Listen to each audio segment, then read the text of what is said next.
यात्रा हो गई, हमने मीडिया अड्डा से आपके जिम्मेदार थे बात की और फिर वहाँ से हम किठौर गए। किठौर से हम मेरे ख्याल से हमने 3 बजे से 3:45-3:50 तक हमने वहाँ पर पैदल दौरा किया।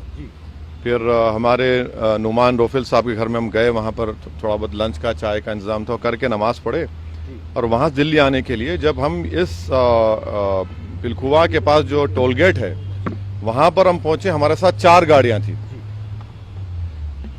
हमारी गाड़ी के सामने हाजी साहब की टाटा सफारी थी जो पीछे आपके, और हमारी गाड़ी के पीछे और 2 फॉर्च्यूनर थे। तो जैसा हम टोल गेट के करीब गाड़ी स्लो हो जाती है, बैरिकेड होता है, तो एक बड़ी धाम से आवाज़ आई। तो हम बोले क्या हुआ, फिर दूसरी आवाज़ आई। तो हमारे साथ जो गाड़ी में हमारे दोस्त गाड़ी चला रहे थे यामीन खान, बोले भाई हमला हो रहा, हमला हो रहा। तो हमारी गाड़ी से उन्होंने बड़ी क्विक थिंकिंग से इस गाड़ी को पुश किया, ये सफारी को, और वहां से निकले। फिर और एक आवाज़ आई, जब निकल रहे थे एक और आवाज़ आई। तो मेरे ख्याल से 3 से 4 राउंड की फायरिंग हुई। हमारी गाड़ी के लेफ्ट साइड के ऊपर 2 होल्स के निशान है, एक गोली शायद, और एक निशान है लेफ्ट साइड मडगार्ड के ऊपर। हम जब गाड़ी से आगे बढ़े तो क्योंकि हमारी गाड़ी से गाड़ी को हमने पुश किया, मारा, राइट साइड का टायर पंक्चर हो गया। फिर वहाँ एक फ्लाईओवर है, वहाँ पर गाड़ी रोककर हम इस गाड़ी में बैठ गए और दिल्ली को आगे, क्योंकि हमको लगा कि रेकी कर रहे थे, फॉलो कर रहे थे हमको।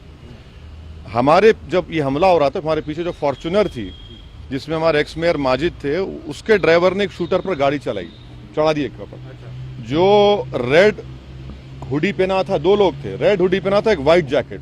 तो जो रेड हुडी पहना हुआ था उसके ऊपर गाड़ी चलाई, उसके पैर पर चलाई, वो गिरा। तो जो व्हाइट जैकेट पहना था वो उल्टा उन 2 फॉर्च्यूनर पर गोली चलाया। तो अब हमारी थोड़ी देर पहले एडिशनल एसपी वहाँ से जो है जिम्मेदार, उनसे बात की। उन्होंने कहा कि हाँ सर, आर्म्स जो इस्तेमाल है वो भी मिला, हथियार भी मिला, और एक शूटर पकड़ा भी गया। तो हमारी इलेक्शन कमीशन ऑफ इंडिया से ये गुजारिश है कि इसकी इंडिपेंडेंट जांच करवाई जाए, और ये कौन है लोग, किसका दिमाग है इसके पीछे, और आखिर क्यों ये हमला हुआ, किसने ये कॉन्स्पिरेसी की, ये जानना बेहद ज़रूरी है। सुनिए, और हम स्टेट गवर्नमेंट और मोदी गवर्नमेंट दोनों से ये कह रहे हैं कि ये इनकी जिम्मेदारी है कि वो इंडिपेंडेंट जांच करवाएं, और इसके पीछे दिमाग किसका है। आखिर ऐसे कैसे हो सकता है कि टोल गेट के ऊपर ये लोग 4-4 राउंड फायरिंग एक सिटिंग एमपी के ऊपर करते हैं। हम तो अल्हम्दुलिल्लाह कुछ नहीं हुआ, हमको खैरियत से हैं, मगर अल्लाह बचाना जब चाहता है तो कोई कुछ नहीं कर सकता। मगर आज ये हुआ है। अभी देखिए, हम तो क्या उम्मीद करते हैं कि आपको क्या लगता है कौन हो सकते हैं आखिर? नहीं, मुझे देखिए हमको कई बार लोग धमकी देते हैं, कई बार बहुत सी बातें करते हैं। प्रयागराज में जो धर्म संसद हुआ वहाँ पर भी हम पर काफ़ी गालियाँ दी गई, और फिर हमारे घर पर अभी हम कई मरतबा हमला हुआ। तो अब ये सरकार का काम है कि इंडिपेंडेंट जांच करवाएं और इसका सही तरीके इनको पकड़ा जाए। पार्लियामेंट अभी चल रहा, पार्लियामेंट में भी ये क्वेश्चन उठाना चाहेंगे आप, बात करना चाहेंगे? जरूर, पार्लियामेंट है, स्पीकर साहब से मिलेंगे, स्पीकर साहब से बात करेंगे। हम इलेक्शन कमीशन को भी लेटर लिख रहे हैं, और सरकार जो स्टेट गवर्नमेंट और सेंट्रल गवर्नमेंट से भी करेंगे।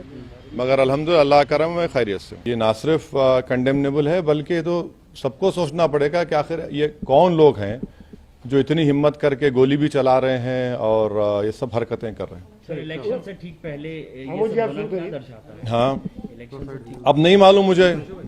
अगर ये लोग, ये मारने वाले अगर ये समझ रहे हैं कि हम पीछे हट जाएंगे, हम डर जाएंगे, हम शुरू दिन से कह रहे हैं कि जब तक हमको अल्लाह जिंदा रखेगा हम जिंदा रहेंगे, जिस दिन हमारा वक्त आएगा हम चले जाएंगे।